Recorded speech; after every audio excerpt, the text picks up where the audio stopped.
Salve, salve, amigo! Estamos começando mais um programa Chutando para Fora, aqui nos nossos canais, né? Canal Felipe Fontoura, Total Esporte Rio, Ninja Sincero e Chutando para Fora. É canal que não acaba mais, então você que estiver assistindo a gente aí, se inscreve no nosso canal, ativa o sininho para receber as notificações, deixa aquele like também, né, nos vídeos, para ajudar. Hoje, mais uma vez aqui, com um convidado muito especial, que a gente com certeza vai aprender bastante aqui na nossa troca de ideia, que é o grande jornalista Rafael Marques. Boa tarde, Rafael, tudo bem? Tudo bem, Bruno? Boa tarde a todos vocês que estão participando com a gente aqui desse programa. É um prazer, um carinho muito grande, uma satisfação poder bater esse papo com vocês hoje. Um grande abraço, Felipe, Igor, Vitor. É muito legal poder estar aqui e estou à disposição para a gente conversar aí sobre os assuntos que estiverem na pauta, que imagino tenha sido preparada com muito carinho. Com certeza, com certeza. Hoje a gente vai falar muito aqui, né, de jornalismo, claro, jornalismo esportivo, de futebol carioca, de Vasco da Gama, futebol brasileiro e tudo mais aí que o Rafael pode passar para a gente aqui como aprendizado que a gente encara esse programa. Hoje comigo aqui, ó, Felipe Fontoura, Igor Monteiro, Vitor Ginsburg, né, o Vitor narrador, e eu aqui apresentando esse programa. Rafa, para começar esse programa, Rafa que veio do futsal, né, Rafa? Começou no futsal também, né? Também comecei no futsal e depois foi para o jornalismo. Então, conta para a gente um pouquinho dessa sua mudança aí do futsal para o jornalismo. Na verdade, Bruno, eu comecei no jornalismo e entrei no futsal, porque é quase que simultâneo, né? Em 95, eu tinha 17 anos e estava no segundo período da Faculdade de Comunicação. Eu sou aluno da Pinheiro Guimarães, eu sou aluno da última turma da manhã da Pinheiro Guimarães, né? Minha turma foi aquela que sepultou o turno matinal.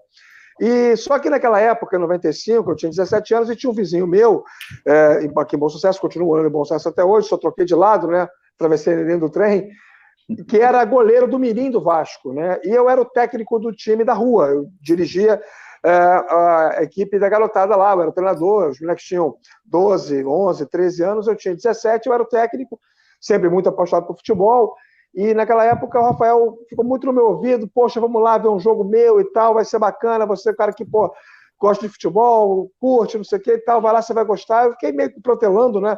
Domingo de manhã, eu tinha 17 anos, eu queria chegar em casa às 6 da manhã, né? Sair sábado à noite, não tinha hora para voltar. Mas um belo dia eu acordei cedo, ele acabou me pegando na rua, vamos lá, hoje você vai. E eu fui, 20 de agosto de 95, né? E fui acompanhar o jogo Vasco e Mackenzie, de fraldinha para Mirim. Hoje poderíamos chamar de sub-9, sub-11, sub-13, mas na época eram jogadores com até 8 anos, 9 anos, 10 anos e 12 anos. E aí, na época, eu fui lá, achei que não tinha ninguém no ginásio, né? E aí acabei entrando no ginásio e fiz lá uma inspeção rápida. Quando eu cheguei, eu olhei, tinha gente demais, assim, umas 300 pessoas no ginásio. Era todo mundo lá acompanhando o jogo Vasco e Mackenzie de fraldinha para Mirim. Falei, gente, que mundo é esse, né? Que eu não conheço, nunca tinha visto na vida. Me apaixonei por aquilo, comecei todos os domingos, Rafael, meu vizinho, me levava, e eu, acompanhando os jogos, fui me inteirando mais e tomei conhecimento que havia um programa especializado em futebol de salão, em futsal, que era sábado à noite na Rádio Relógio AM, né, 580 AM, que era no Giro da Bola, de 8 às 10 da noite. Um belo dia eu fui ouvir o programa, né? E aí fazia parte do programa, para minha surpresa, um cara que tinha estudado comigo pelo período da faculdade, que era o Alcides Antônio. A gente estudou o primeiro período juntos. E aí, quando eu ouvi a voz dele, no dia seguinte liguei para ele. Eu falei, cara, estava te ouvindo no Rádio Relógio ontem. Ele falou, pô, tu não tem nada melhor para fazer sábado à noite? Aí expliquei para ele a história e tal. Eu falei, cara, quero lavar, quero uma chance e tal. Falar com o teu chefe aí. Pô, aqui não tem grana, não. Eu falei, cara, não quero dinheiro, não quero aparecer. E aí ele falou com o Kleber Moura, que é o chefe da equipe. O Kleber Moura me ligou, combinamos uma entrada. Eu entrei no sábado seguinte, falando sobre o Mirim do Vasco. O Kleber gostou muito, me chamou para trabalhar com ele. Aí eu passei a ser repórter fixo do programa. E um mês depois, o Carlos Ramiro me ouviu na Rádio Relógio e me chamou para fazer parte das transmissões. A Rádio Carioca com o Ramiro fazia as transmissões dos jogos, né? E aí eu falei pro Kleber, o Ramiro me chamou e tal. Aí o Kleber, peraí, você não aceita que você vá, não. Outros daqui podem ir, você não. Eu falei, por que não? Você é diferente, você é garantia de conteúdo, você me traz material todo fim de semana atualizado, bem feito. Não. Um é maior do que zero? Eu falei, é. Pitágoras dizia isso, né? Aí ele, então tá bom, então eu tô te oferecendo um salário mínimo para você não ir trabalhar com o Ramiro. Eu falei, caramba. Cheguei em casa, falei com meu pai, com a minha avó, disse, olha, recebi uma proposta salarial, eu tinha 2 meses na Rádio Relógio, menos de 2 meses. Aí meu pai falou, olha, achei bacana a atitude do Kleber, acho que você deve aceitar. E aí liguei pro Ramiro, pedi 1000 desculpas a ele, mas acabei acertando e ficar só na Rádio Relógio, e lá fiquei durante 2 anos. E por que o futebol de salão depois entrou na minha vida como dirigente? Porque em 96, foi o ano que eu fiz 18 anos, eu tinha autonomia para poder cobrir os jogos que eu quisesse cobrir. O Kleber não me pautava. E como eu sou um cara meio bicho solto, né? Sempre gostei de sair e conhecer lugares distantes da minha casa, cara, um belo dia eu ia para o Municipal, outro dia eu ia para o Clube Cajal Tênis, outro dia eu ia para o Cajal Country, ia no Tio Sam, ia no Guadalupe, ia no River, e eu conheci todas as quadras do Rio de Janeiro, todas, né? E aí fiz muitas amizades, todo mundo conhecia o programa da Rádio Relógio, eu chegava na quadra com aquela pranchetinha, um gravador de fitinha pequena e a camisa da Rádio Relógio, cara, parecia que estava entrando uma autoridade, era impressionante o valor que as pessoas davam para aquele nosso produto, né? Porque era uma coisa de nicho, uma coisa específica.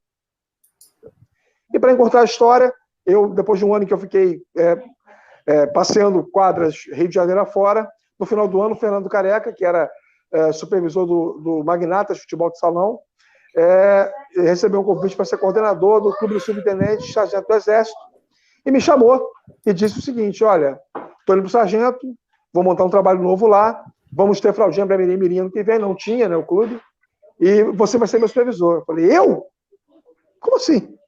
Você conhece todo mundo te conhece, você é um cara que tem entrado em todos os clubes, conhece os jogadores todos, vai ajudar a montar meus times lá, vai trabalhar comigo. Tá, mas eu preciso falar com o Kleber, né? Eu sou funcionário não era funcionário, mas tinha um acordo com o Kleber, né? Kleber Moura. E aí eu fui no Kleber, falei, olha, Kleber, a situação é essa, tal. Ele falou, você quer? Eu falei, cara, eu estou fazendo jornalismo esportivo porque eu quero atuar no futebol. E naquele momento, para mim, era tão importante quanto estar na Rádio Relógio, era ser cartola, era ser dirigente. E aí eu topei, e aí eu era repórter de infantil para cima e era dirigente de Fraldinha para Mirim, né? Troço absolutamente bizarro, mas que durou durante algum tempo, o ano de 97 inteiro. Aí, no final de 97, acabou o projeto da Rádio Relógio, infelizmente, os pastores não quiseram renovar o contrato, que eram os donos da rádio. E aí eu continuei no Sargento mais um ano, 98. Foi o ano que eu me destaquei, porque aí eu estava só fazendo isso, né, e estudando. E aí foi quando aconteceu um negócio muito importante na minha vida, por conta de um gato que tinha no Mirim do Vasco em 97, o campeonato não acabou. A federação declarou 4 campeões. E no ano seguinte não começava o campeonato, enquanto eu terminasse o anterior. Eu reuni os clubes com o apoio da Danone e organizei a Copa Danone. Tinha até uma comissão lá que me ajudava, mas quem fazia tudo era eu. E foi um sucesso. Acabou dando o Vasco Fluminense final nas 3. Foi no Miésimo da Silva, em Campo Grande, com banda de música, transmissão da Rádio Carioca, cobertura do Lance, do Jornal dos Esportes, enfim. Ali eu apareci, né? Ali eu fiquei mais conhecido. E aí, no final do ano, vários convites apareceram. Cheguei aí no Madureira, fui carregado no colo pelas pessoas lá, sentei com o Duba e pedi 2 dias para pensar na proposta que ele tinha me feito. Era a melhor proposta. Cheguei em casa, tinha um recado da minha avó, ligou um tal de Paulo Roberto do Fluminense. Falei, hã? Deixou o telefone para você ligar para ele.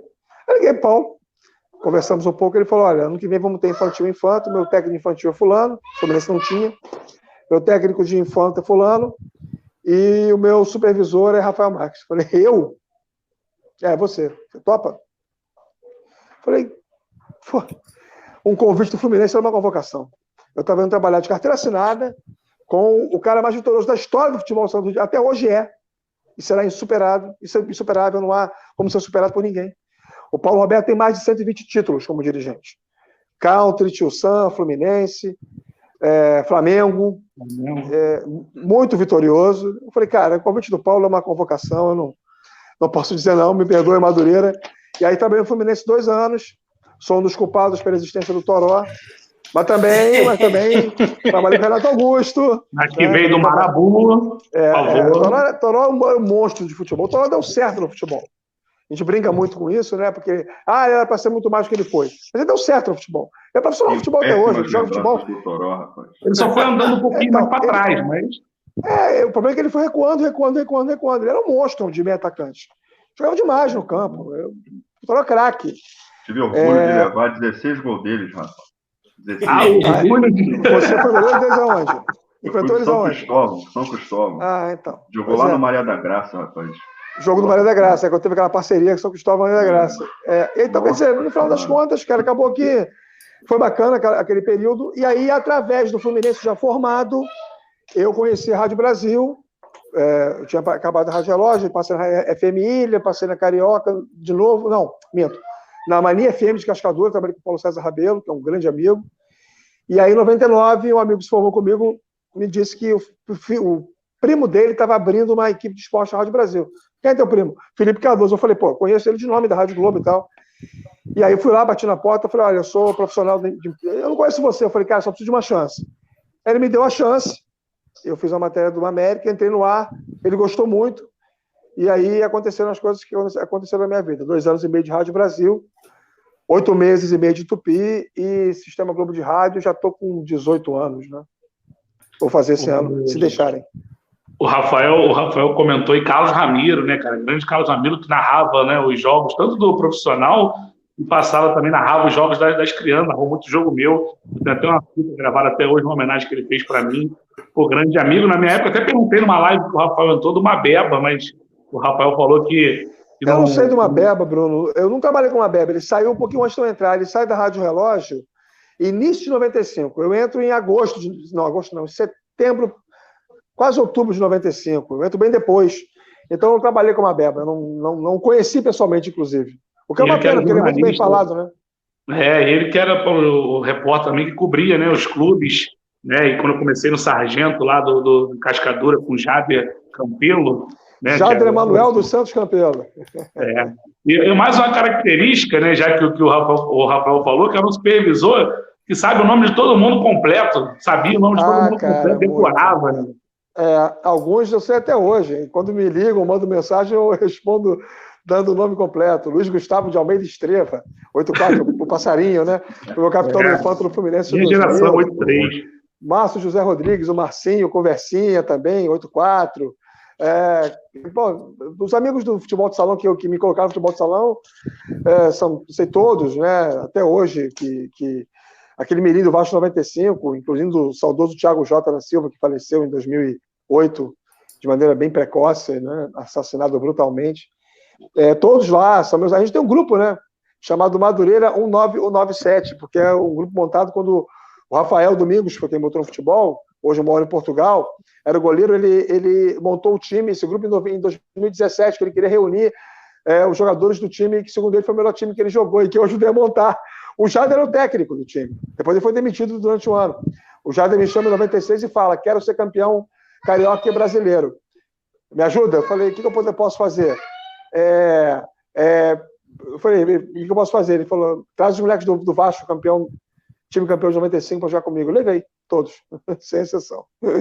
E aí ele já tinha lá uma base boa e o Madureira ganhou o Metropolitano, mas não ganhou o brasileiro, ficou em terceiro lugar. Felipe Melo estava no elenco, lá do Copa Brasil, São Paulo. E depois eu vou ter que marcar um programa especial com o Rafael Marques de futsal lá no outro canal, porque tem história para futsal que não acaba mais e vai ficar muito legal. Vamos abrir aí as perguntas, os debates aí. Felipe Fontoura. Bom, Rafa, prazer enorme estar contigo. Eu sou ouvinte de rádio apaixonado, eternamente apaixonado por rádio, amo, e você é um cara que domina o microfone ali. Mais ou menos. Já está aí nessa ideia de televisão, etc., participação na Fox. O que você gosta mais e quais as diferenças de fazer rádio e fazer TV? O que pega mais teu coração? O que você gosta mais?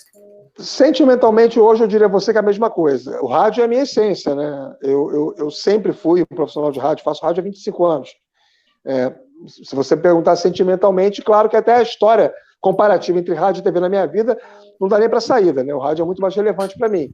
Tudo que eu tenho hoje, o que eu conquistei, o que eu consegui profissionalmente, as coberturas como repórter, ter atingido a condição de chefe de reportagem, depois como coordenador durante 2 anos e meio, ter participado de vários processos na empresa, ter sido reconhecido por isso incontáveis vezes, ter sido nome de estúdio, enfim, tudo isso eu devo ao rádio, né? Então, assim, não dá nem para comparar sentimentalmente. Mas eu diria que no exercício profissional, a fazer rádio ainda me deixa um pouco mais à vontade, mas é muito pouco. Eu não me intimido com a câmera, eu gosto da câmera, eu só acho que a possibilidade de você ser um pouco mais espontâneo, supostamente por não estar sendo visto por ninguém, porque há momentos que você é visto por alguém, né? Quando a rádio faz transmissões ao vivo em vídeo pelas plataformas digitais, tem gente te vendo, não só te ouvindo. Isso gera um pouco também de preocupação em relação à imagem. Mas não tendo a imagem, ainda mais na época de quarentena, que eu estou trabalhando de casa, para mim eu me sinto mais à vontade, eu relaxo mais, até porque eu faço mais tempo. Agora, eu acho que, assim, em termos de percepção de juízo de valor profissional, comparando um com o outro, eu não consigo estabelecer uma hierarquia, não. Eu só acho que a televisão ela exige uma concentração diferente. Embora todo mundo ache que eu sou espontâneo na televisão, e até acho que eu sou, essa questão de você ficar olhando para a câmera, de você olhar para saber se cortaram a sua imagem, se você pode coçar a cabeça, se você pode mexer no óculos, se você pode fazer alguma coisa, isso ainda me preocupa um pouco, né? Me tira um pouco do relaxamento natural. Mas eu digo a vocês, sem medo de hack, no ato em si, quando eu estou falando, para mim é a mesma coisa. A TV tem uma vantagem. Na TV, como eu tenho essa preocupação e essa necessidade de me concentrar mais, eu acabo falando um pouco mais devagar. Porque eu sou uma matraca falando, eu falo muito rápido, eu tenho uma tendência a comer as sílabas. Então, assim, a televisão ela me dá uma necessidade de concentração maior para que eu não cometa esse erro, né? Agora, no rádio, até pela espontaneidade, pelo jeito como o ouvinte também, na média, está acostumado a me acompanhar, acabo tirando isso de letra, não me atrapalha tanto. Mas essa concentração na TV, aí sim eu vejo uma grande diferença de uma para outra. A live hoje é boa, porque a gente vai treinando, né? Porque a gente está aqui, aí quando corta a câmera para alguém, é hora da gente coçar o olho, a gente ajeitar o cabelo. Ajeita, né? Arruma todo. Esse plano com os 5 aí deixa todo mundo na berlinda, né? Quando você mete o close, melhora um pouco. Mas é muito louco isso, porque, assim, teoricamente, a rádio é onde você deveria, sei lá, focar mais na voz e tal, porque o cara só tem aquele recurso, né? Mas a gente parece que na TV você concentra mais porque, sei lá, tá sendo visto, e aí você fala com mais tranquilidade. Deixa eu te falar uma coisa, Felipe, assim, de verdade mesmo, é porque é tão pertencente à minha natureza. Eu tenho 42 anos, feitos no último domingo. Se eu estou no rádio há 25, eu tenho mais tempo no rádio do que sem o rádio, né? Se você parar para analisar. Eu tenho 25 anos de rádio e 17 sem o rádio, que são os 17 anteriores, quando eu entrei na Rádio Rocha, eu tinha 17 anos. Então, pertence a uma rotina. Sabe quando você todo dia acorda, aí você vai escovar o teu dente, você vai no banheiro, você faz o café, você carrega o celular, tira do carregador, aí você já abre primeiro o WhatsApp, o primeiro e-mail, dependendo de cada um. São coisas que você faz meio que no automático, porque são ações que pertencem à sua rotina. Então, eu não consigo dizer para você assim, que isso, para mim, me causa algum tipo de... Eu chego a um ponto, por exemplo, de estar falando no ar e estar digitando no computador. E isso não tem... Isso para mim, é muito tranquilo. Eu estou, às vezes, falando alguma coisa no ar, abrindo uma jornada, que eu tenho, uma vez coordenador, sempre coordenadora, né? Sempre coordenador. Eu estou abrindo uma jornada, apresentando uma abertura de um jogo, e aí, de repente, acontece uma coisa lá, eu fico na dúvida do que chamar, o coordenador não está olhando para mim, eu estou instalando o dedo para poder dizer para ele que eu preciso saber o que ele quer, o que eu vou chamar, mas enquanto estou instalando o dedo e chamando ele, eu estou falando. E você ligado aqui na Globo e na CBN, daqui a pouco tem Flamengo e Atlético Mineiro, às 5 da tarde rola a bola no Maracanã, Luiz Perito, Heraldo Leite, todo o nosso timaço, é o Futebol Globo CBN, na 15ª rodada do Campeonato Brasileiro. Aí ele vai e me sopra. Chama amarelinha, jornalismo fulano de tal. E o jornalismo Globo CBN não para. Aí entra a vinheta, fulano de tal. Então, assim, cara, eu quero chamar alguma coisa e ele não me disse. Ele esqueceu, ou eu esqueci, enfim, entendeu? E na TV você estaria ferrado para fazer isso. Na TV não dá, cara. Na TV não dá. Às vezes eu estou falando no ar, estou prestando atenção no que o comentarista está dizendo, mas aí entra um e-mail lá, que o cara está esculhambando a rádio, estou respondendo o e-mail do ouvinte, e estou atento com o que o Heraldo está falando, o que o Ael está falando. E aí volta para mim, eu já sei que eu vou perguntar, é meio louco isso, né? Um dia o Carlos Alexandre, que é o nosso coordenador, mas você consegue fazer isso? Eu não sei, para mim é tão automático. E eu estou falando e apontando para as pessoas. É muito louco isso, assim. Se vocês perguntarem se está escrito em algum lugar, não está escrito em lugar nenhum. Mas, como diria o rei, esse cara sou eu. Fala, Vitor. Vitor Nardo. Maravilha. Cara, prazer, né, estar com você aqui, dessa vez tete a tete, né? Não pessoalmente, mas quase isso. Saindo um pouco lá do Instagram, do direct lá, né? Que eu te perturbo pra caramba. Nada, é o que temos, Vitor, para quarentena.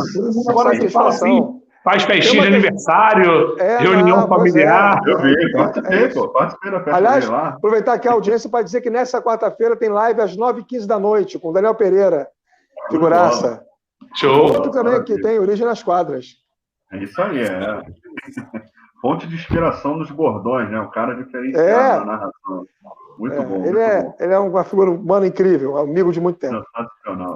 Sensacional. O que eu queria saber, Rafa, de você é o seguinte: você, claro, um cara super experiente, bem completíssimo, vamos dizer assim, né, no ramo do jornalismo esportivo. Você acha, na sua opinião, Rafa, como mestre também, formador de futuro jornalista, tem dom ou o cara consegue aprender a função realmente numa faculdade, fazendo estágio, ou não? O cara já nasce com aquilo dali, já nasce com a veia esportiva, com o feeling, para ter esse diferencial que nem você tem hoje, né? A pergunta é boa, Vitor. Eu acho que depende da função. Eu falo muito, aliás, faz parte, esse assunto faz parte da ementa das aulas que eu dou de alguns cursos, no curso de extensão. Eu não sei se eu consegui falar sobre isso no curso da Sérgio com a Pinheiro, mas eu lembro que eu falava muito sobre isso no curso da Moody's, que eu tinha 8 aulas, né? Era o dobro do tempo que eu tinha no curso da Sérgio, que eu tenho no curso da Sérgio. Mas eu costumo dizer o seguinte: essa profissão, essa função, ela tem, na verdade, dependendo do papel que você exerce, ela pode ter um percentual maior de talento vocacional ou um percentual maior de preparo acadêmico, enfim. Um bom profissional para narração esportiva, que é o caso que você, por exemplo, abraça, o cara tem que ter mais talento do que formação acadêmica. Você não aprende a ser locutor esportivo numa escola, você aprimora o seu talento, né? Se você não tiver vocação para narrar futebol, você vai fazer 200 cursos e você vai sair de lá no máximo para conseguir diploma, titulação e uma oportunidade de alguma rádio web, tá? Um trabalho mais amador. Você não vai conseguir fazer disso a sua carreira, né? O locutor esportivo é obrigatoriamente um sujeito vocacionado. Não há ninguém bem-sucedido no rádio e na televisão que não tenha vocação para exercer o papel de narrador. Isso eu posso assegurar. O repórter, ele precisa ter um percentual significativo de vocação, feeling, sensibilidade, mas ele aprende na faculdade como apura a informação, questões éticas, a preservação das fontes, a hierarquização do noticiário, juízo de valor, né, emissão de juízo de valor, como flertar hoje em dia com o mal das fake news. Você tem várias questões que você, numa cadeira acadêmica, você consegue desenvolver. Então é meio 50-50. O comentarista, não. Ele não precisa ser um cara que entenda de comunicação. Quantos jogadores estão aí pegando o microfone e falando? Seria ótimo que ele entendesse. Eu sou um jornalista que atua como comentarista, então eu creio no poder da formação. Mas, na verdade, como é uma função muito técnica e muito artística, ela tem muito mais uma questão de vivência do que propriamente um preparo acadêmico. Então, eu diria a vocês que você pode ser um comentarista bem-sucedido sem muita formação acadêmica. E por aí vai. Assim, a função do produtor, que exige uma qualificação acadêmica maior do que o talento. E assim a função do apresentador, que é mais talento do que preparo acadêmico. Não dá para dizer com todas as letras o que é mais predominante ou preponderante. O que dá para dizer é que o ideal é que você tenha os dois, né? Eu nunca fiz teste vocacional, mas eu desde criança sabia o que eu queria fazer na minha vida. Acho que consegui bastante coisa. Acho que consegui bastante coisa. Poderia não ter conseguido. Muita gente não teve a oportunidade que eu tive, não teve a sorte que eu tive, de estar no lugar certo, na hora certa, com as pessoas certas, estar sendo ouvido, darem a oportunidade. Por isso que eu creio no poder da academia, sabe? Por isso que eu dou aula. Eu tenho pós-docência, eu não dou aula de orelhada. Eu estudei para ser professor. Então, assim, para mim é fundamental. Minhas turmas da UERJ, a última que eu dei ano passado, tinham 30 alunos, muitos já profissionais, turma de pós. É uma satisfação enorme, é um desafio poder dizer para profissionais como eu algo além de que eles não saibam, né? Acrescentar a vida ao cabedal deles, ao conteúdo de conhecimento de vida que eles têm. É muito difícil, mas eu adoro esse desafio. O Bruno foi meu aluno, o Igor também. Eu não desencorajo ninguém, mas também não iludo. O mercado é duro, é cruel, é difícil, é tenso, cada vez mais complexo ante a desvalorização da função. Hoje em dia todo mundo é veículo, né? Qualquer um é um veículo, um jogador de futebol é um veículo, um cantor de pagode é um veículo, um cidadão comum é um veículo, ele cria um arroba, abre uma rede social, ele é um veículo. Se ele resolver utilizar esse veículo para o mal, criando notícias, implantando cenários, implementando realidades que não são reais, com perdão do paradoxo, esse cara vai fazer o mal à sociedade e ninguém vai conseguir detê-lo facilmente. Ainda mais num país como o nosso, né, subdesenvolvido, com uma série de problemas de culpabilidade, de responsabilidade. Então, assim, é uma profissão muito dura, cada vez mais dura, mas eu creio nela. Se não acreditasse, não estaria exercendo até hoje e não estaria ajudando a formar novos profissionais também. Acreditamos, né, todos. Todos nós, com certeza. Igor Monteiro. Olá, Rafael. Saindo um pouquinho do jornalismo, do radialismo, da profissão, e indo para o campo do futebol, talvez a maior pergunta que se faz nesse momento, né? Como é que você enxerga aí a volta do futebol? A FERJ liberou, né, os treinos, mas veio o governo do estado, veio a prefeitura, ambos vetaram, né, a questão de voltar aos treinos também. Havia a intenção de levar alguns jogos para Brasília, mas agora de tarde o Ministério Público lá do Distrito Federal vetou qualquer possibilidade de jogo lá no Mané Garrincha. Como é que você enxerga aí a questão da volta do futebol? Você acha que em algum momento teremos público esse ano? Já há muitas correntes de que se o futebol voltar, será até o final do ano sem a presença de público nos estádios. Como é que você vê essa questão? Então, Igor, essa é a pergunta sendo feita em todos os lugares, né? Em todos os programas esportivos, enfim.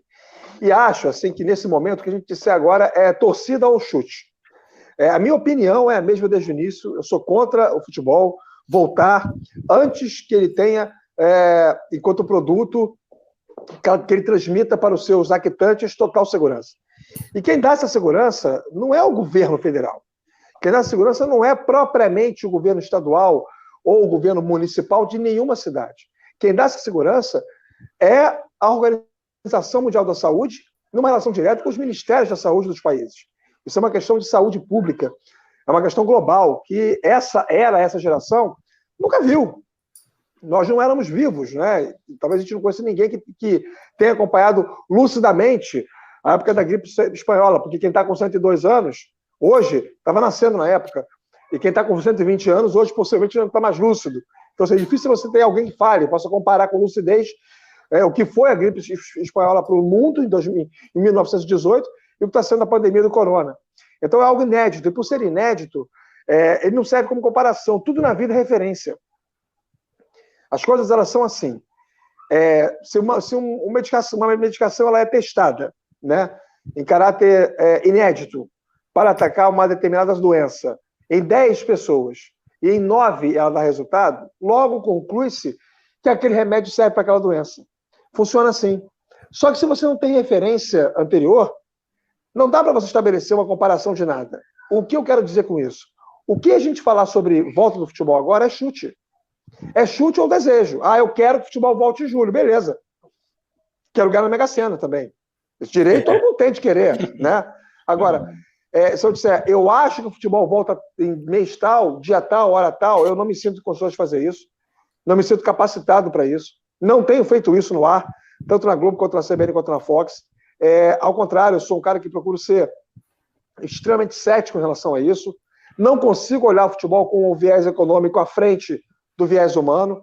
Por mais que a gente tenha prejuízo, sim, já estamos tendo prejuízo econômico nas empresas para as quais eu presto serviço. Eu tenho um lema de nunca trair a mim mesmo, né? Os meus conceitos, os meus pensamentos. E como eu tenho total liberdade para dizer o que eu penso, é para isso que eu sou pago, e assim, eu nunca fui cerceado em nenhum lugar, não pode falar isso, não pode falar. Já recebi orientações editoriais, o que é diferente. Mas dizer que eu não podia tentar uma opinião, nunca em lugar nenhum na minha vida, graças a Deus, desde a Rádio Relógio. Então, eu vou sempre sustentar o meu ponto de vista, a minha opinião. E a minha opinião é, o futebol só pode voltar quando houver segurança para todo mundo. E, se possível, com o público. Eu até admito a possibilidade, revi um pouco essa parte da minha opinião, dele voltar sem público para, por exemplo, acabar o Campeonato Carioca, né, para acabar os estaduais, e a gente ganhar um pouquinho de fôlego. Tudo bem, eu até aceito. Mas o público faz parte do jogo. O público é um elemento do espetáculo. Então é necessário, sim, que ele participe dos jogos, que ele esteja presente nos estádios. Então, quando for seguro para todo mundo, inclusive para o torcedor, aí o futebol pode voltar. Só para fazer um adendo, Rafa, nessa tua ideia, só para não fugir, é uma coisa que eu escrevi hoje, inclusive. A Itália e a Alemanha, elas estão querendo voltar aos treinos agora. E o Brasil, se você falou que tudo é comparação na vida, né? Eu também concordo que tudo é comparação. Os caras passaram pelo pico, já tem um mês, já tem 40 dias e estão voltando agora. O Rio Grande do Sul voltou aos treinos hoje também, está querendo voltar. E em vez de comparar e esperar no mínimo esse um mês a mais aí que eles tiveram de frente, a gente está acelerando as coisas, sem sequer comparar com a Europa, que foi um estrago violento, todo mundo viu o que aconteceu na Itália, na Alemanha, e agora que eles estão começando a pensar, a gente já está querendo voltar. Certamente uma mas, Felipe, assim, a gente tem uma questão própria da nossa Constituição, que ela precisa ser considerada nesse momento, por mais cética que seja a análise. Os estados, eles têm, perante o governo federal, autonomia administrativa. As cidades têm, perante o governo estadual, autonomia administrativa. Então, por exemplo, se um campeonato ele é estadual, a federação do estado pode seguir o que o governo do estado manda. Eu não acho... claro que seria ótimo se todas as federações estivessem juntas e a decisão fosse consensual. Mas se você tem no Brasil estados com uma avaliação, com uma capacidade de tratamento à doença mais bem estruturada e desenvolvida do que a capacidade de tratamento da doença de outros estados, e eles quiserem retomar para o término dos seus estaduais, não acho nenhum absurdo. Desde que isso signifique a segurança total, absoluta das pessoas que fazem parte do produto. É claro que o ideal é que seja uma ação conjunta, mas se o país não está conjuntamente sofrendo da doença, se tem estados sofrendo mais do que outros, se tem estados controlando melhor do que outros, assim como na Europa. Você tem países que conseguem recuperar um pouco da sua normalidade em tudo, não só no futebol, e outros não. A França e a Holanda acabaram com a temporada. A Alemanha e a Itália estão voltando com a temporada. A Bélgica terminou com a temporada. E Belarus nem parou. Então vai de caso para caso. E lá tentaram uma solução em conjunto. A UEFA pilotou vários processos. Mas não adianta, porque a realidade que norteia as decisões é uma realidade social. E ela varia de país para país lá, como varia de estado para estado aqui, já que o Brasil é um país continental. E, Rafa, até em relação a isso, os times daqui do Rio de Janeiro já vinham em uma situação difícil, né, com exceção do Flamengo, já vinha com salários atrasados, né, com problemas financeiros. Essa pandemia agora tem tudo para piorar, né, e até, né, notícia que já saiu, teve demissões no Flamengo, teve demissões no Botafogo, né, ontem teve a confirmação que o Flamengo está cortando, né, do salário dos jogadores 25%, entre maio e junho, e depois voltar, né, a conversar. Como você acha que vai ficar? É muito preocupante essa situação para o Rio de Janeiro? Eu acho que o Rio não é muito diferente do Brasil inteiro, não. Talvez São Paulo tenha um estado, talvez não, certamente tem um estado economicamente mais ativo, mas a pandemia, e vários especialistas em marketing esportivo, gente do mercado mesmo, né, já tem falado nas entrevistas, são pessoas muito mais capacitadas do que eu para falar sobre isso, que não tem como ficar imune ou alheio ao problema. Uns vão sofrer mais do que os outros, mas todos vão sofrer. O Flamengo, por exemplo, ele é um clube que superavitário, que tem um aporte financeiro muito grande, mas ele não recebeu parcelas importantes dos seus patrocinadores, parcelas grandes. O que o Flamengo não recebeu da Adidas nesse último mês, só esse valor já pagaria 2 folhas do Botafogo. Então, assim, só para a gente poder citar um exemplo. Claro que, proporcionalmente, acaba sendo a mesma coisa, né? Talvez em valores absolutos não. Mas o nível de impacto que um clube que ganha mais vai ter é proporcionalmente semelhante ao que o clube que ganha menos. Talvez os estragos do clube que ganha, que tem menos aporte financeiro, sejam maiores, porque se o clube já não paga salário, vai ter menos aporte ainda. mas assim, em termos de impacto, não acho que vai ter ninguém isento ou imune a isso, não. No Brasil e no mundo inteiro. Isso vai acontecer. E vai haver uma nova ordem econômica mundial, e o futebol vai ter que se adaptar a ela. Os valores vão ser diferentes. O que os especialistas falam é que os salários não serão tão altos assim nos próximos contratos. O poder de barganha diminuiu, vai diminuir, porque não tem a fonte de receita escassa, né? Os patrocinadores estão rareando. É muito complicado tudo isso. A gente vai ter um cenário novo, em breve, bem diferente daquele com o qual estamos acostumados. Né? Esses quatro times aqui do Rio, né, que tinham um patrocinador, eles também perderam, né, esse patrocínio. Então, como você falou, também o Flamengo não recebeu da Adidas, né, o Flamengo não recebia da Globo, mas os outros times recebiam, então uma parcela também, a última parcela do campeonato, né, não foi pago pela Globo. Então, realmente é uma situação muito difícil, e como você falou, se todos os times vão sofrer, imagina aquele time que já tem, né, um problema financeiro, que já vem com salários atrasados, que já vem com essa situação toda. Realmente é complicado. Felipe Fontoura. Então, eu só mantendo essa coisa do assunto que a gente estava falando, você disse que acha que eles têm que tomar cuidado para voltar com todo o espetáculo. E eu tenho pensado muito nisso, que bate-se muito na tecla dos jogadores, né? Mas, cara, você é um repórter, irmão. Você está tranquilo para voltar? Você enfrentaria um campo hoje tranquilamente? Você iria lá fazer gramado, ficar lá atrás com o seu microfone, ou o que for que você tem que estar lá no meio dessa galera? Não, hoje em dia eu não mais iria para o campo, né? Infelizmente, por sinal, porque eu costumo dizer que o campo é meu lugar e sempre vai ser. Teria que ir para a cabine, mas assim, eu entenderia se alguém dissesse, não quero ir. Como eu sou imunodeprimido, tive uma doença muito séria que me deixou com sequelas renais sérias, importantes, e eu faço tratamento, eu certamente seria escalado para trabalhar em casa. Mas eu acho que cada caso é um caso. Confesso a você que com a cabeça que eu tenho hoje, é evidente que não. Não gostaria de ir para o estádio. Não queria me submeter a uma situação como essa. E acho que meu chefe não iria me escalar para ir para o estádio. Acho de verdade. E essa segurança, Felipe, ela só virá, não é com o fim do pico, não é quando acabar a maior densidade de contágio, não é isso. O pico vai acabar, como já acabou em outros países, a curva vai ser descendente, mas a possibilidade do risco de contágio continuará e será grave enquanto não houver uma vacina suficientemente capaz de deter os males que o vírus traz. Perfeito. Então, assim, não muda muita coisa, né? E quando eu falo sobre... Outro dia eu falei isso no 4 em Campo na CBN. Qual é o que eu fico vislumbrando? Eu acho legítimo tentar terminar o Campeonato Carioca, os estaduais, sem público, mas assim, eu não vejo razão para começar um brasileiro. E aí a discussão ela é cronológica. Ela tem a ver com o calendário gregoriano. Vai lá discutir com o Gregório. Assim, não dá para você enfiar um campeonato com o tamanho que tem o Campeonato Brasileiro, no modelo que ele tem atual, nas datas que vão surgir, que vão existir, que vão restar até o fim do ano.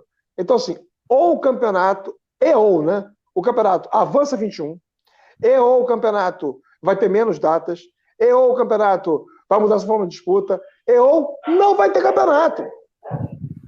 E quando eu falo sobre terminar os estaduais, é porque existe uma singularidade, que é a não necessidade de deslocamentos aéreos.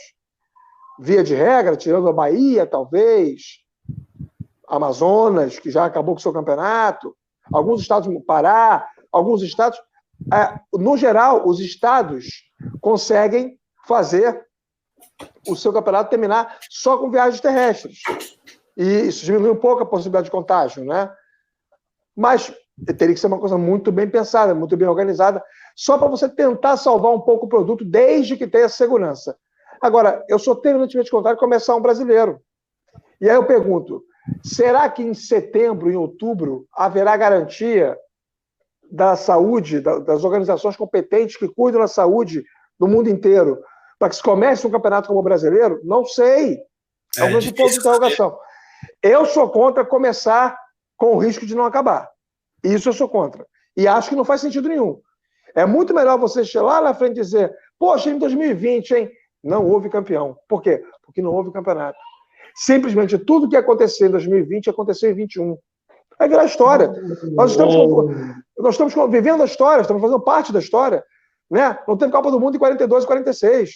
Não teve Olimpíada em 44 e 48. E funciona assim. E ninguém deixou A gente já discutiu... não deixou de existir por causa disso, entendeu?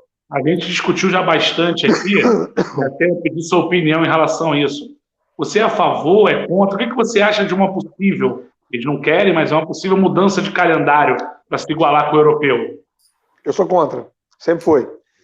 Acho que a gente precisa parar um pouco desse complexo de vira-lata que nós temos, né?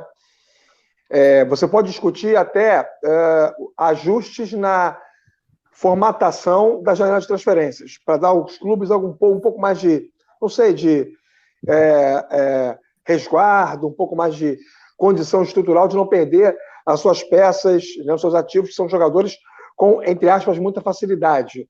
Mas, de verdade, Bruno, não sou a favor da mudança do calendário, da adequação. Acho que o nosso calendário ele é do jeito que é, porque ele também compreende questões climáticas, culturais. Acho que tem que ter, sim, estadual no início do ano. Talvez com a quantidade de datas que tem hoje, um pouquinho menos, no máximo uma ou duas a menos, mas sou contra terminar o estadual. Não gosto do pontos corridos, mas eu entendo a importância dele e acho que ele tem que continuar. Cabe tudo direitinho, é só fazer um calendário racional, diminuir uma etapa de Copa do Brasil, de repente, se for o caso. Mas, assim, isso é sintonia fina.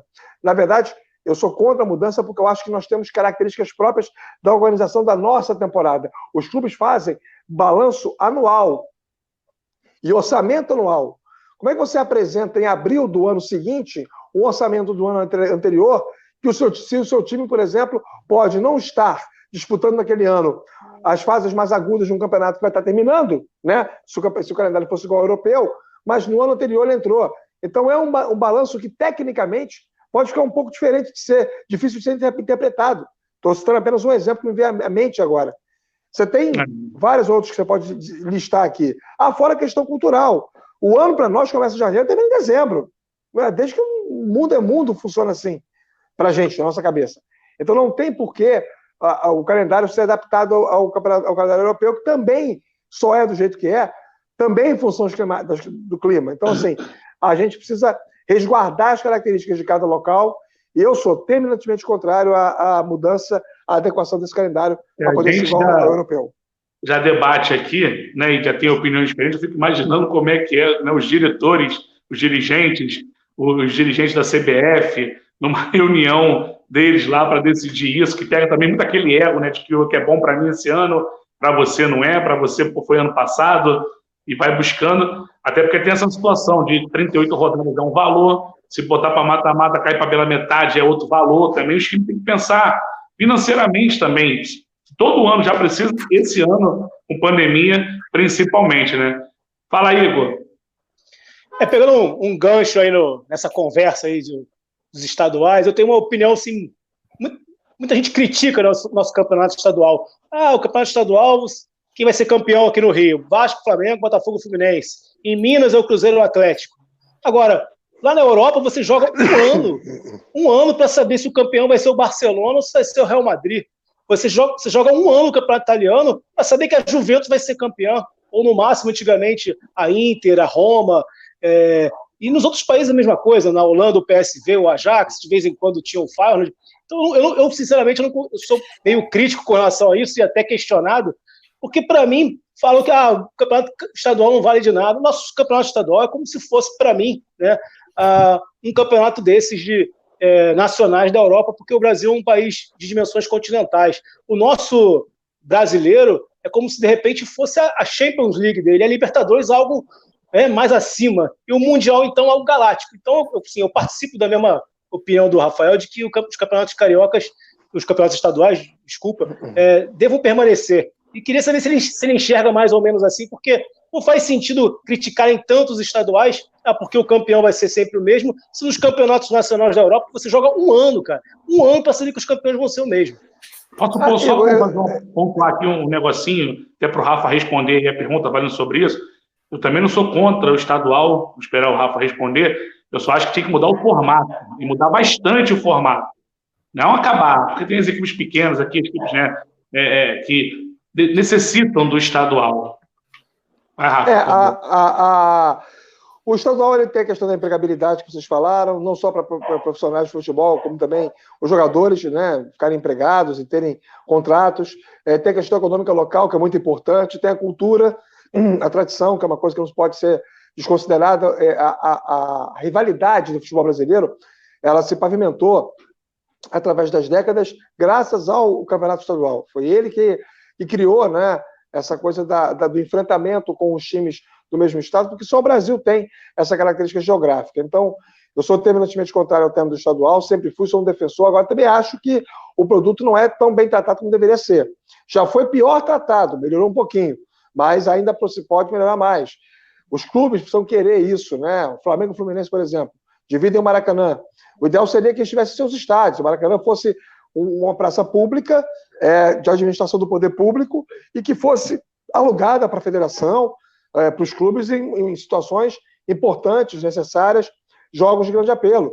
Mas o Flamengo já tinha que ter sua arena, o Fluminense tinha que ter sua arena, jogos seus estádios, até para poder monetizar, ganhar dinheiro em cima disso e gerar uma identidade, né, com o torcedor de um local próprio. Isso é uma coisa importante, que culturalmente para nós sempre foi muito difícil entender. Até um pouco pelo complexo que nós temos de eterna capital federal aqui no Rio de Janeiro, né? Mas eu sou a favor dos estaduais, acho que a gente precisava, sim, repensar algumas questões. Por exemplo, tem gente que defende o estadual deveria começar no ano anterior, apurar 4 vagas e os 4 juntar com os 4 grandes e fazer um campeonato com 8 times. Pode ser, eu não sou contrário a isso, não. Acho que seria uma forma interessante. A única questão é quem ia subsidiar essa fase anterior, que tem custo. A federação faria isso? Colocaria isso no contrato com a TV? A TV teria interesse sobre esse produto, de alguma forma, nem que fosse para transmissão por streaming? Não sei. Mas é uma coisa a ser considerada, a ser conversada. Acho que a gente tem muita coisa a ser trabalhada ainda em nível estadual, que eu acho que poderia ser feito para poder salvar o produto. E muita coisa vai para a conta do Campeonato Carioca, né? Ele paga essa conta, e a conta não é dele, gente. Né? A conta não é do Campeonato Carioca, a conta é de outras coisas. Porque o Campeonato Carioca não pode servir de parâmetro. Mas quem foi que criou a frase de que o Campeonato Carioca tem que servir de parâmetro? O Campeonato Carioca é o Campeonato Carioca, tem o tamanho que tem que ter. Ele se basta, ele é aquilo. Ele não leva para. Ele não classifica para nenhuma outra competição. E não tem que classificar mesmo. O brasileiro classifica para Libertadores, para o Sul-Americano. O Carioca não precisa. Até classifica, né? Para a Copa do Brasil, né? Para os pequenos. Assim, para a Série C. O campeonato só vale se ele classificar para outro. Né? D também. D. Série D. Isso na minha cabeça não faz muito sentido. É uma das pessoas, um dos pontos que são usados para criticar o campeonato estadual é esse. Sabe, outra coisa que vai para conta do Carioca, que não é culpa dele. Porque os clubes pequenos não conseguem liberar os seus estádios. Culpa dos clubes. A federação, já falei isso para o Rubens Lopes, estou à vontade para dizer aqui, já falei isso para ele uma vez. Mais de uma vez. A federação deveria criar uma punição. Se você até um mês antes do campeonato, você não tiver o estádio com os jogos, você não vai jogar o campeonato, ponto final, o WO. Um abraço. E se tiver 5 WOs, problema, vai acontecer uma vez só. No ano seguinte, ninguém vai fazer isso. Ou o cara vai ter lá o estádio dele bonitinho. As prefeituras, meus amigos, elas têm condições de dar suporte administrativo para os clubes das cidades. Volta Redonda, Friburguense, Cabo Friense, Bacaxá lá, o Boa Vista, Saquarema, né? Campos, Americano, Goitacás, elas podem fazer isso. Elas não é que elas precisam de dinheiro para isso, não. O poder político é suficiente para resolver isso. E isso poderia ser suficiente para resolver a questão das arenas. E aí, se todos os clubes jogassem nos seus estádios, o campeonato seria muito bacana. Americano e Flamengo em Campos é legal. Um Olaria e Botafogo na Bariri é bacana. Por que só o Volta Redonda pode fazer isso? O Macaé, quando joga... agora nem pode, o Cláudio Moacir está lá, né? Depois do incêndio, ninguém mais me cuidou dele. Por que a Volta Redonda é o Boa Vista que tem lá um cara com dinheiro que administra e mais ninguém? E ficamos todos nós reféns. Vai ter a opção de uma praça alternativa. Vai lá e ajuda a Portuguesa ou ajuda o América. Aí, gente, remendo. Isso tem que acabar. Sou terminantemente contrário a isso. E os clubes são responsáveis por isso, tanto quanto a federação. Refletores. Eu comentei esse ano, Madureira e Botafogo lá, na Conselho Galvão, que o Madureira ganhou 2-0. Gente, o jogo foi terça-feira, dia útil à tarde. Não tinha ninguém no estádio. E nem é para ter mesmo. Sabe, tem que ter refletor. Como é que eu botei refletor? Não sei. Não é problema meu, mas assim, para o produto ficar legal, todo mundo deveria poder receber os seus jogos com condições de segurança, iluminação, tudo direitinho. Então, assim, o campeonato é maltratado, é mal cuidado ainda, já foi pior, mas ainda é maltratado. Mas ele não é ruim. A culpa não é dele, dos problemas dos quais ele também é vítima. Eu vou de posição contrária total. Eu acho o Campeonato Carioca sem nenhum atrativo hoje. De verdade, é chato de assistir, é chato. Mas eu acho que muito tem a ver com o fato dos times terem se desvalorizado. Os times do Rio de Janeiro, eu acabo acompanhando mais o estadual do Rio, e os times do Rio de Janeiro, a cada ano que passa, tirando o Flamengo, que resolveu se organizar, os outros, eles vão a cada ano piorando. Então, sei lá, acho que no embate, quando você vai ver aqueles 3 times que você sabe que são jogos ruins, você sabe que o jogo vai ser feio. Eu gosto de bom futebol, e no estadual não tem. A verdade é que não tem. Raras exceções de um clássico ali, você vai ver um bom jogo. No mais, é um jogo ruim atrás do outro, e aí, assim, achei fadonho assistir aquilo, mas eu entendo. Assim. Mas ainda não é culpa do estadual. Não, entendo. A qualidade técnica do jogo é ruim, concordo com você, Felipe. A quantidade do jogo é ruim, mas é porque os clubes não fazem a pré-temporada direito, o calendário não é legal, os times grandes, tirando o Flamengo, não priorizam montar os seus elencos para o estadual. Estadual eles fazem, se puder ganhar, beleza, dar uma volta olímpica. Estou falando de Vasco, Botafogo e Fluminense, tá? Mas vamos ver se o estadual... Aí, os clubes grandes que não têm dinheiro fazem do estadual uma espécie de vestibular para saber quem presta para o Campeonato Brasileiro, e aí botam a culpa no campeonato. O campeonato serve de laboratório. Não serve nada. O campeonato os clubes tratam o campeonato como laboratório, mas ele tem o tamanho que ele tem que ter. Por exemplo, qual é a diferença? Deveriam, né, Rafa? Porque se tu perde o estadual, o treinador cai. Claro, isso exatamente. É muito louco, né? Serve para isso. Já caiu um esse ano. Já caiu o Abel, ainda. Os caras cagam pro estadual, aí vai lá e perde o estadual, o treinador cai, não faz o menor sentido. Já caiu o Abel, já caiu o Alberto Valentim. Caíram 2 esse ano já. Quer dizer, se você parar para pensar, tem várias coisas assim relacionadas a isso. Por exemplo, eu penso que o Campeonato Carioca de 78, com o gol do Rondinelli, o Campeonato de 83, aquele gol do final do Assis, o Campeonato Cocada de 88, o Campeonato do Maurício de 89, ele é igual ao Campeonato atual. Ele vale 1. Ele vale 1, igual ao Campeonato atual vale 1 também. É o valor igual. 1 igual a 1. A diferença é o sentimento do torcedor. E aí tem outros aspectos que nós temos que considerar. Eu tenho 42 anos, vocês são mais jovens do que eu. Mas assim, a gente pegou uma época ainda, vocês talvez muito crianças, em que a Libertadores tinha 2 brasileiros. A Copa do Brasil tinha 16 clubes, 24. Então, essas competições, elas não tinham tantas camisas pesadas. E se elas não tinham, o que move o futebol são os emblemas. O que faz o dinheiro circular e o produto existir são as camisas. Por isso que eu costumo dizer sempre, numa dividida entre os clubes e qualquer outro segmento no futebol, eu fico com os clubes, porque eles são a existência, a razão de existir do futebol, ela se dá pelos clubes. E aí, nesse caso, como a gente tem camisas muito pesadas, e hoje elas estão mais expostas, nenhum clube grande, nenhum, faz menos do que 3 campeonatos completos no ano. Antigamente, se você fazia 2, no máximo um terceiro. Alguns fazem 5 campeonatos no ano. 5 campeonatos no ano. Os do Nordeste, por exemplo, tem a Copa do Nordeste. Então, assim, se o clube for para o Flamengo, por exemplo, se for para o Mundial de novo esse ano, vai ter 8 campeonatos até o final do ano. E se tudo voltar ao normal, né? Então, assim, isso não é comum. Aí, claro, o que é maior? O Mundial ou o Carioca? O Brasileiro ou o Carioca? Sul-Americano ou Carioca? Libertadores ou Carioca? Copa do... Não tem comparação. Essa comparação é injusta. Todos os campeonatos são maiores que o Campeonato Carioca. É evidente que sim. Quando não havia tanta oferta, o Campeonato Carioca tinha todo um valor.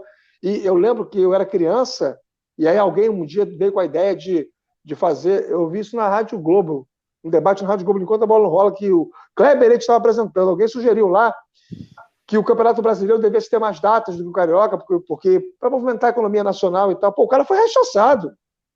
Havia uma defesa para o Campeonato Estadual. Uma defesa. Não, a Taça Guanabara, a Taça Rio, tiveram 24 datas para fazer o Campeonato Carioca. Em 97, com a criação do terceiro turno, foram 30 e tantas datas para o Campeonato Carioca. Acontecia isso. E ninguém discutia tanto isso. A partir do momento... Bem, Rafa, você só citou ano de timaço, cara. Você citou 88, 89, 78. Mas são times bons. 95 gol do Túlio, 97 gol do Renato Gaúcho de barriga. Mas são times bons, Felipe.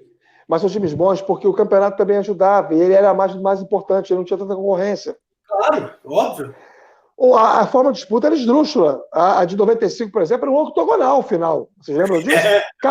Calhou do ser um Fla-Flu e que os dois tinham chance de serem campeões. Calhou, foi uma coincidência.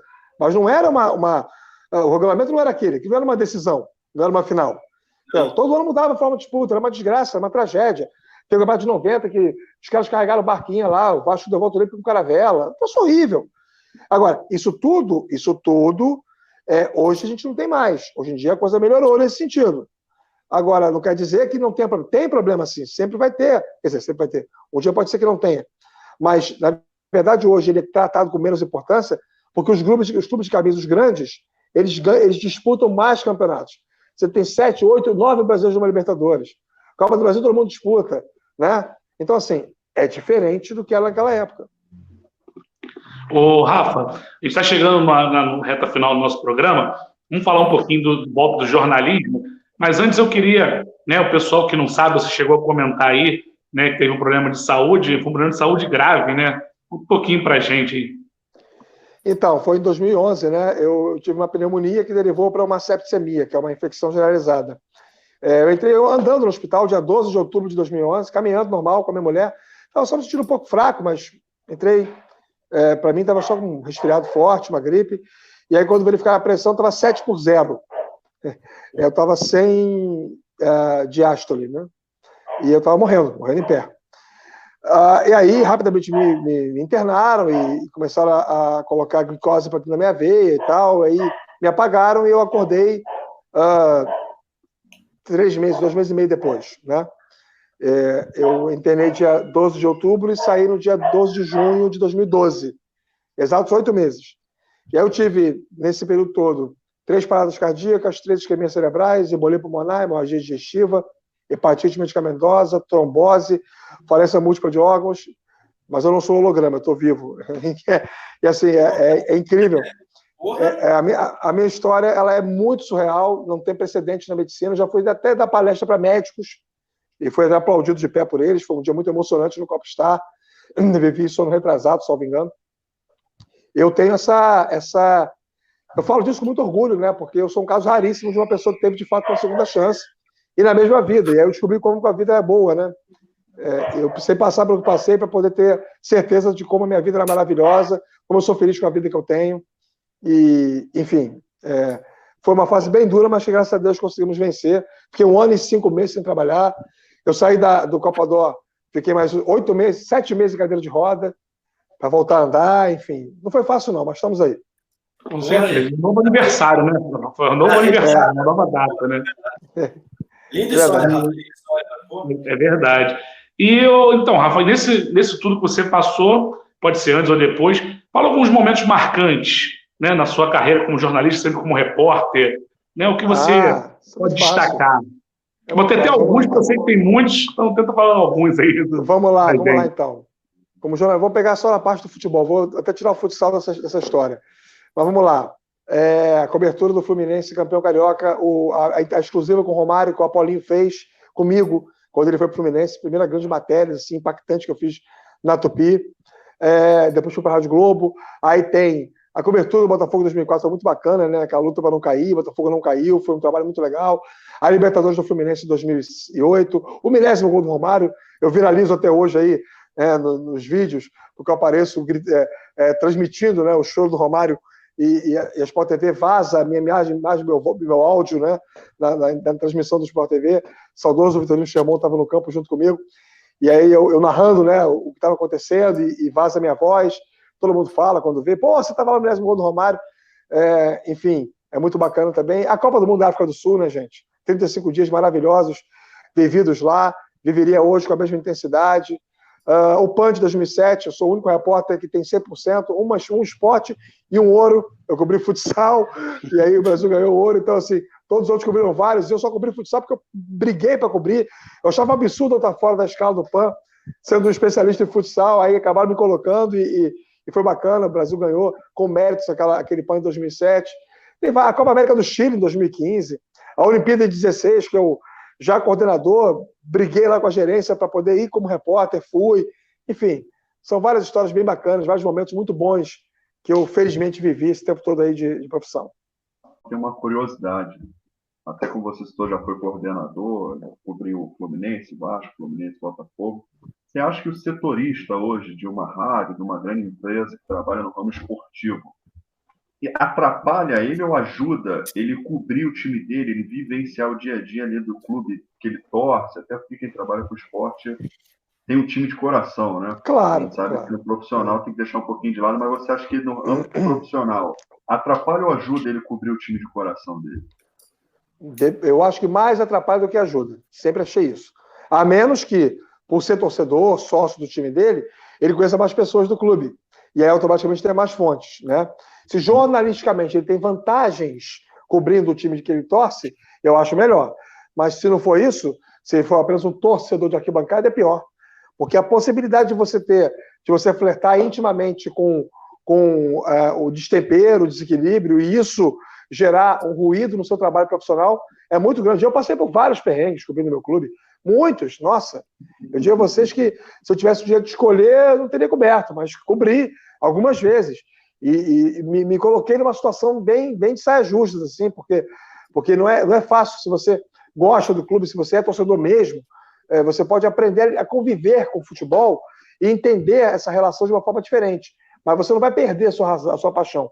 Eu costumo dizer que a minha ela foi se modificando com o passar dos anos. Eu passei a meio que ignorar jogador, treinador, dirigente. Para mim, são seres humanos iguais a mim, não idolatrar pessoas, cada vez mais amar a instituição ainda mais e fazer o possível para que ela se mantenha intacta, né? E no meu caso, então, eu fui criado lá dentro, família inteira sócia, enfim. Então, existe todo um lado muito, muito forte, muito, muito importante nisso. E eu sugiro que o repórter não cubra o clube que ele torce, porque ele vai estar sempre no fio da navalha. Mas se ele conseguir se controlar ou fizer disso se ele não for aquele torcedor apaixonado, for um torcedor mediano, né? Ou fizer disso uma vantagem para ter acesso à informação, ok, é legítimo. O Rafa, tem uma história bem com o Eurico Miranda, né? Uma história bem marcante, né? Mas, se não me engano, você contou no curso. Eu fiz 2 cursos, né?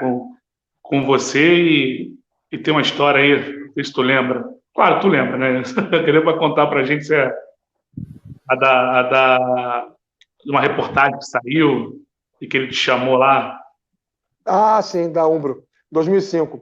Vocês lembram quando o Vasco fez a Lei da Mordaça, né? E aí, naquela época, o Dário Lourenço era o técnico, o Vasco estava muito mal no campeonato, o time era muito ruim, né? Alex Dias estava machucado, o Romário dependia muito dele para poder render, o time era muito feio. E o Vasco estava mal no campeonato, muito mal. E aí o Eurico resolveu fazer aquele esquema dele, fechar, não tem mais entrevista, na Lei da Mordaça. Aí eu argumentei, discuti lá com o Roberto Garofalo, que era o chefe da comunicação, não teve jeito e tal. Falei, tá bom. Aí na segunda-feira seguinte, eu fiz a minha pauta foi, entrevistei o Alci Portela, saudoso Alci, que tinha entrado na justiça contra o Vasco, ele espinafrando o clube, e entrevistei o cara da Umbro, Ivan era o nome dele, que era o gerente da Umbro, perguntando sobre a baixa visibilidade que a empresa dele teria a partir do momento que o Vasco não tinha mais o acesso da imprensa para o dia a dia, né? O quanto isso impactava na imagem da Umbro. E o cara falou para mim que realmente isso era ruim para a imagem da empresa, que estava repensando o patrocínio e tal. Eu botei isso no ar. E aí o Eurico, o tempo passou e tal. Semanas depois o Eurico reabriu o clube, um belo dia, tô lá no treino, o Garofalo me chama, o Eurico quer falar com você. Comigo? Pode subir aqui. Eu subi lá no futebol. Aí ele foi, tudo bem. Sabe que esse cara aqui apontou pro Ivan. Eu não sabia que ele era. Eu falei, não. O cara, prazer, Ivan. Ivan não sei o quê. Falei com você por telefone. Você pegou a entrevista com ele? Eu falei, peguei. E aí? O que ele falou? Eu falei, ele falou que reclamou da Lei da Mordaça, presidente. Disse que isso era ruim para a imagem da instituição. Aí o cara, eu não falei isso, eu falei, bom, falou sim. Não falei, falou. Não falou. Ele disse que não falou, mas ele falou. Bom, presidente, tá gravado. Se eu quiser, eu mando a fita. Não precisa. Não precisa. Vai lá, ouve de novo, ouve direitinho, vê se é isso mesmo.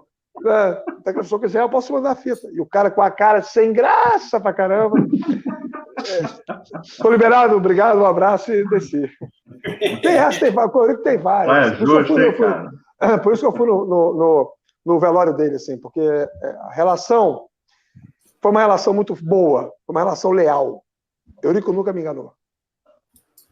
Quando eu fui cobrir o Vasco, eu conversei com ele e disse, olha, eu não quero saber qual era a tua reação com a Rádio Globo, qual é a sua relação com o Perrot, com o Fábio Azevedo, que cobriam antes de mim, né? Eu vim aqui fazer meu trabalho. E eu vou ligar para o senhor, não vou ligar para perguntar se faltou água na piscina, se acabou a luz do clube. Quando eu ligar para o senhor, é porque o assunto precisa da sua opinião. Eu peço que o senhor me atenda. Eu não reclamo de notícia ruim, eu reclamo de notícia mentirosa, não apurada comigo. Eu vou sempre te atender, pode me ligar sempre. E assim foi. 2005, 2007 inteiro. Ele nunca deixou de me atender. O Vasco empatou com o Gama em Brasília pela Copa do Brasil. Eu descobri que havia um movimento para o Renato Gaúcho cair. Liguei para ele 7h30 da noite no dia seguinte. Era um jogo do Fluminense no Maracanã e eu estava na ponta do jogo. Presidente, Rafael Marques, o senhor está podendo falar um minuto? Ele, nem 15 segundos, Rafael. Obrigado e boa noite. Mas me atendeu. E aí depois descobri. Não, atendeu. E depois descobri que ele estava nervoso, porque ele tinha acabado de decidir que estava mandando embora o Renato Gaúcho. Aí eu liguei para o senhor Amadeu, posso falar o nome dele, que Deus o tenha. O senhor Amadeu, eu falei com o presidente, Rafael, ele está muito nervoso, né? Eu falei, por quê, senhor Amadeu? Porque ele não queria que o Renato saísse, mas não tem muito jeito. Obrigado, senhor Amadeu, um abraço e boa noite. Ei! E aí eu falei, a Rádio Globo informa de primeira, Zé Carlos, nesse momento, o Carlos Moreira está indo para casa do Renato Gaúcho com o Paulo Gione, ele será demitido, não será mais técnico do Vasco. Ô, Rafa, deixa eu... Vou fazer link aqui de várias coisas que você falou lá do início com isso que você está falando agora. Eu tenho uma questão muito forte quando eu vejo esse tanto de canal de YouTube e de mídias que estão surgindo por aí, né? Porque, cara, uma coisa que você falou a regra básica do jornalismo é preservar a fonte. Mas o que eu estou vendo hoje é a gente inventando fonte, Rafa. O cara que, na desculpa de preservar a fonte, o cara inventa. Não, falei com o diretor do Flamengo e é certo que sim. Você não falou, irmão. Agora, assim, qual é a linha tênue entre uma coisa dessa e a outra? Não existe a linha tênue. O que existe é a credibilidade do veículo do jornalista. Cada vez mais, a gente coloca em xeque diariamente no exercício da nossa profissão, a nossa credibilidade. Se o que a gente fala se confirma ou não. Se a gente banca uma informação e ela se confirma, a nossa credibilidade está sendo reforçada.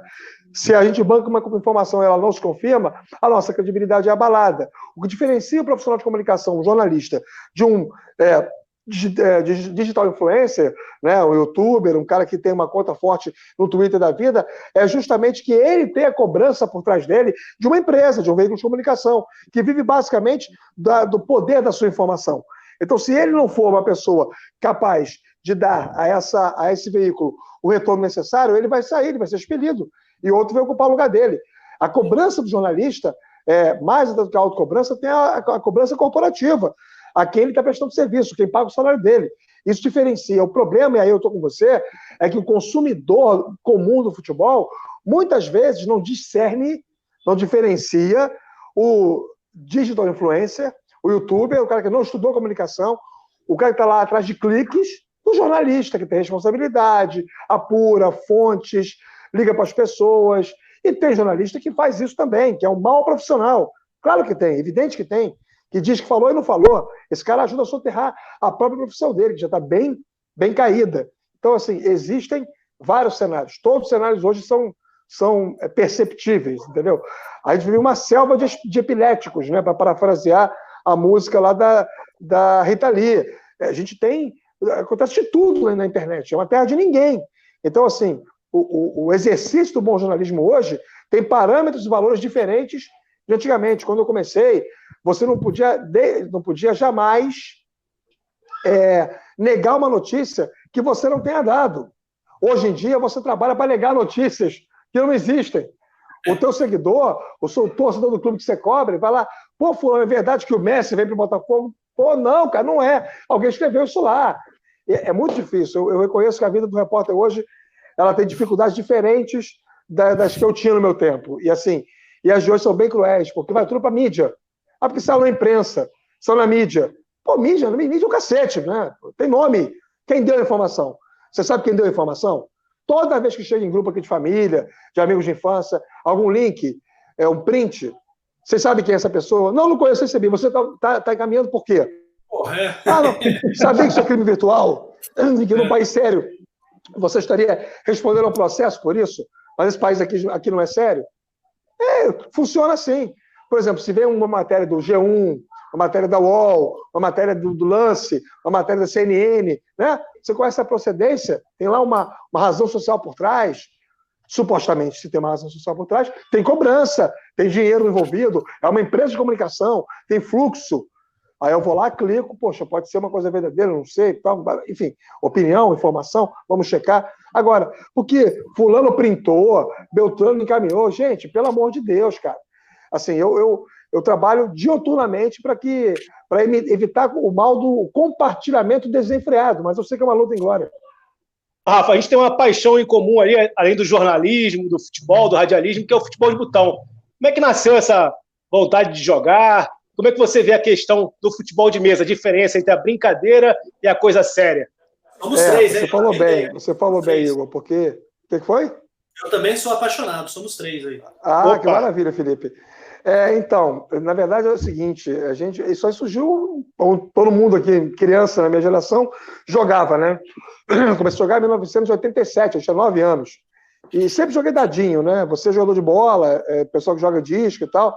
Mas assim, eu respeito, mas eu gosto de jogar dadinho. Já joguei todas as modalidades, mas eu prefiro jogar dadinho e hoje é que tem mais popularidade.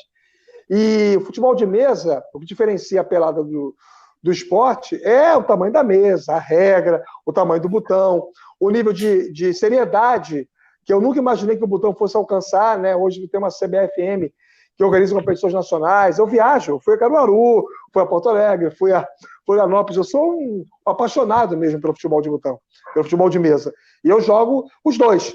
Eu tenho a minha liga aqui em Bom Sucesso Amadora, que é a ABR, a gente joga o que a gente pode chamar hoje de pelada, mas ela tem algumas regras mais limitadoras, com botões pequenos, que é uma galera da infância, mais alguns convidados, e tem a minha participação como federado. Eu sou atleta de Riverense, federado pelo River, Futebol Clube de Pilares, e fui do Tijuca até o ano passado, mas infelizmente o Tijuca acabou com o departamento. Sou apaixonado, adoro, amo, como todo cara ruim de bola que eu fui, e que começou muito cedo a jogar bola, investir no futebol de mesa, e infelizmente tem grandes conquistas na minha história aí. Uma cristaleira no quarto lá, bastante cheia de troféus, que eu espero que um dia as minhas filhas doem para alguém. Pô, show de bola, galera. Estamos chegando no fim. O futebol de botão foi a minha abertura, né, para narração. Comecei narrando o primeiro jogo. O locutor geralmente começa narrando futebol de botão, verdade. Fiz muito isso também. Agradecer demais, né, a participação aí, Rafael Marques, grande jornalista, uma história, né, incrível também, né, tanto no futsal quanto, né, no futebol de campo, no jornalismo, na história de vida. E agradecer demais a participação, enriquecedor, sempre conversar com o Rafael Marques, já deixando aqui o convite, porque um programa com o Rafael Marques de uma hora e pouquinho, não cabe, né, Rafael? Tem muitas histórias aqui que o Rafael eu falo demais. Então, várias outras aqui que a gente podia contar, o Eurico mesmo, ele falou uma aí, tem várias, né? Então, já deixo o convite aqui, Rafa, para futuramente aí. Vamos sim, claro, com prazer. Voltar para gravar outro programa. Agradecer demais, tá, Rafa? Obrigado mesmo pela sua participação. Você encontra o Rafa na Rádio Globo, Rádio CBN, também lá no Fox Sport. Fox Sport Expediente de Futebol. Não é isso, Rafa? Isso aí. Obrigado, Bruno. Obrigado, Igor. Obrigado, Felipe. Obrigado, Vitor. Foi uma satisfação participar com vocês. Sempre às ordens. Até a próxima aí. Valeu, Rafa. Obrigadão aí. Valeu, galera. Valeu. Se inscreva no nosso canal aí, ativa o sininho. Deixa o like também, comenta aí pra caramba, manda pergunta pra gente. Amanhã a gente volta com um convidado aqui especial, craque, Alex, ex-Cruzeiro, ex-Palmeiras, Turquia, né? No Fenerbahçe, seleção brasileira. Então, outro programaço também. Estamos com uma sequência boa, né, galera? Estamos com uma sequência boa aí. Maurício Souza, né? Gustavo Mendes, Maurício Souza, Rafael Marques e Alex para fechar a semana bonito. Valeu, Felipe Fontoura. Valeu, Vitor Narrador. Valeu, Igor Monteiro. Amanhã a gente está de volta. Valeu, Rafa. Grande abraço. Valeu, Rafa. Valeu, gente. Obrigado.